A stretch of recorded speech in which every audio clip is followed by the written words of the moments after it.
How to transfer Google Photos to your laptop or PC. Well, hello everyone, welcome to the channel. Let me go on to quick and easy on how you can transfer Google Photos to laptop or PC. Well, the process itself is pretty simple and pretty easy, so let me go on to.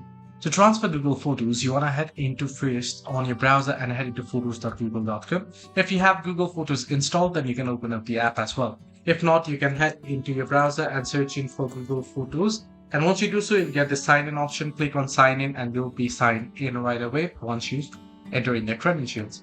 Then once you're here, you'll be able to see all your Google Photos, right? What you want to do is head over your mouse over into one of the pictures and then click on this little arrow icon along the picture.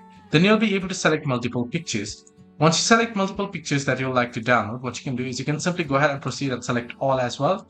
Then right click at the three dots here at the right hand side beside the trash icon, and you'll get the download option. Once you have selected, you can also directly click Shift plus D on your keyboard and it'll start downloading right away and it'll be downloaded to your PC. So this is how you can transfer Google Photos to your Windows or PC, how you can transfer the photos from Google Photos to your Windows or PC. Hope this video helped you. Do like and subscribe, and do not forget to leave the comments down below if you have any further issues as well.